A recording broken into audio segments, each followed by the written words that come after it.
Mẹ dạy con hai tiếng xin vâng, hôm qua hôm nay và ngày mai xin vâng. Mẹ dạy con hai tiếng xin vâng, hôm nay tương lai và suốt đời.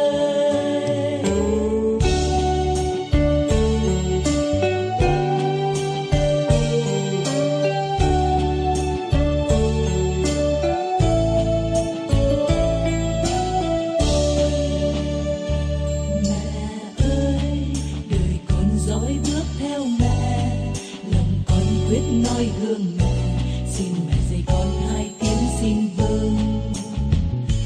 Mẹ ơi, đường đi trăm ngàn gian khó, hiểm nguy dâng tràn đầy đó, xin mẹ dạy con hai tiếng xin vâng.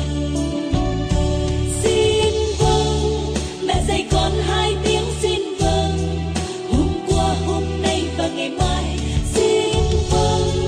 Mẹ dạy con hai tiếng xin vâng,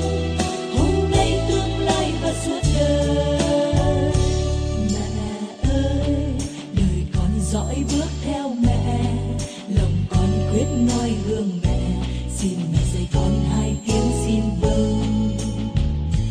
Mẹ ơi, đường đi phủ đầy bóng tối, bầy trống dâng chân muôn lối, xin mẹ dạy con hai tiếng xin vâng.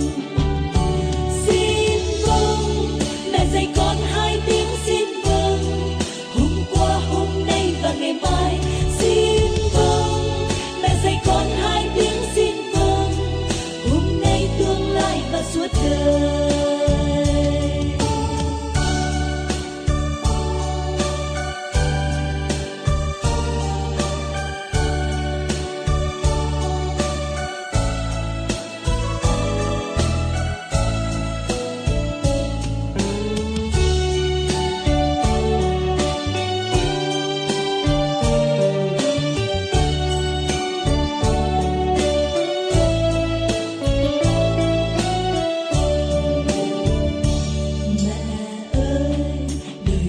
Dõi bước theo mẹ, lòng con quyết noi gương mẹ, xin mẹ dạy con hai tiếng xin vâng.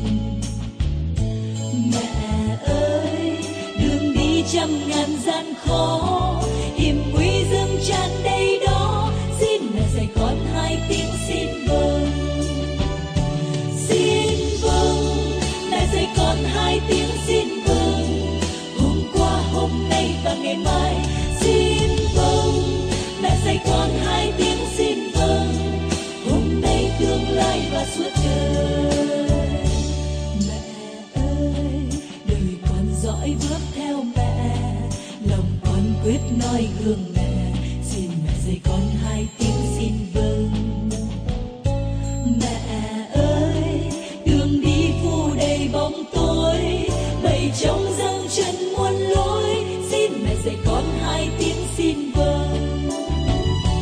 Xin vâng, mẹ dạy con hai tiếng xin vâng, hôm qua hôm nay và ngày mai xin vâng. Mẹ dạy con hai